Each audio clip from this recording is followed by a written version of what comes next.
Hai para pecinta drama Korea, kali ini Hobi Drakor akan membahas alur cerita Under the Queen's Umbrella episode 2. Namun sebelum itu silahkan menekan tombol like, subscribe, dan nyalakan lonceng notifikasinya ya, agar kamu tidak ketinggalan info seputar drama Korea terupdate dari channel ini.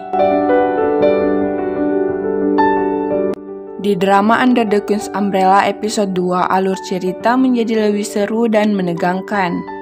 Janda Ratu telah memulai merencanakan amukan dan sebagai hasilnya dia tidak menunda gerakan liciknya.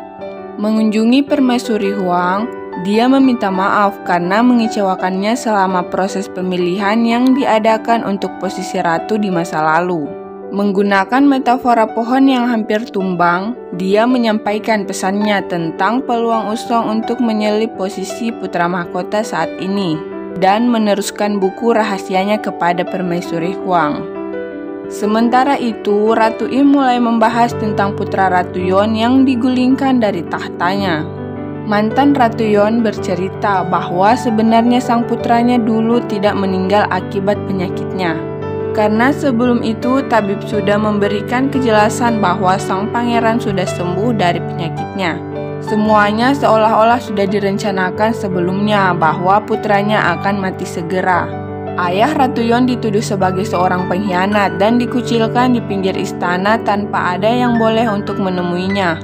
Semua kejadian yang menimpanya terasa seperti konspirasi yang telah direncanakan. Namun dia dan putra-putranya tidak siap. Hal terakhir yang menyayat hatinya adalah semua putranya dibunuh. Mengetahui sejarahnya yang secara mengejutkan menyerupai tahap awal dari semua kejadian yang diarahkan pada Ratu Im. Mantan Ratu Yeon memperingati Ratu Im untuk melindungi putra mahkota dan putra-putranya yang lain karena dia gagal melakukannya untuk anak-anaknya sendiri. Mereka tidak pernah ingin merebut kembali tahta dan ingin hidup di dunia mereka sendiri yang damai dan terpisah. Tetapi keberadaan mereka hanya dianggap sebagai ancaman. Dia juga melanjutkan untuk mengungkapkan bahwa satu-satunya alasan dia hidup saat ini adalah untuk melindungi putranya yang terakhir, yang identitasnya belum diketahui. Pindah kembali ke kondisi saat ini, semua selir mulai menggunakan strategi yang tercantum dalam buku rahasia. Sementara itu, Permaisuri Hwang memiliki skema dan rencananya juga, dan menyarankan putranya Usong untuk bergabung dengan pemilihan kelompok. Ratu Im memiliki banyak hal di piringnya. Dia mencari bantuan Dr. Won dalam memeriksa catatan perawatan putra mahkota Tae secara diam-diam.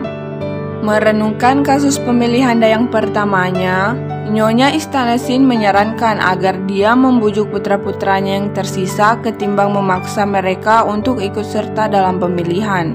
Saat semua pangeran berkumpul untuk bertemu ibu mereka menyapa putra mahkota di jalan. Tetapi Gaesong muncul lebih lambat dari yang lain dan diejek oleh saudara lainnya.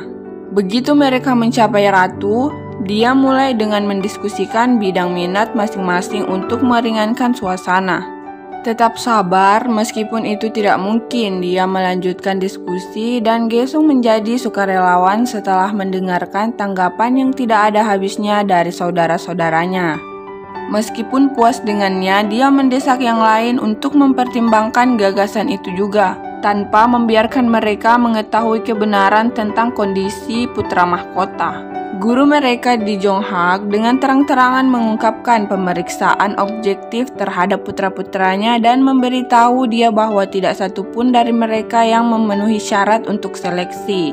Selain itu, Seongnam dan Gaesong sudah tertinggal dan hampir dikeluarkan karena bolos.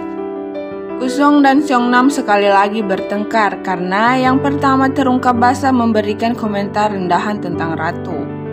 Dalam perjalanan kembali pasca kunjungannya ke guru, Ratu Im melihat Gaesong berkeliaran di suatu tempat sendirian. Ratu Im mengikutinya, akhirnya memasuki lokasi rahasia yang kebetulan merupakan tempat yang salah urus dan terpencil.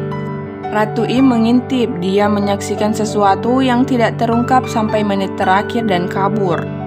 Penuh dengan emosi dan pikiran yang tidak bisa dipegang. Bergegas ke tempat persembunyian yang lama, dia menangis dalam hati ditemani oleh Nyonya Shin. Satu-satunya orang kepercayaan meskipun hubungan lamanya dengan Janda Ratu. Sementara para kandidat secara bertahap masuk untuk mendaftarkan nama mereka untuk seleksi. Setelah semua pelamar diumumkan, Ratu merasa lega luar biasa untuk melihat bahwa semua putranya telah melamar. Meskipun senang mendengar ini, dia masih khawatir tentang Pangeran Agung Gesong dan melanjutkan untuk memeriksanya. Namun Pangeran Gesong kembali ke tempat terpencil yang sama, tidak menyadari fakta bahwa Permaisuri Giinggo telah membuntutinya. Namun dia terkejut menjadi saksi visi yang tak terbayangkan. Pangeran Gesong terlihat menghiasi dirinya dengan riasan. Rahasianya akhirnya terkuak dan menimbulkan pertanyaan terkait beban performativitas gender. Anggota vital keluarga kerajaan yang diharapkan mengikuti norma tanpa ada yang melenceng dari peran normatifnya di istana.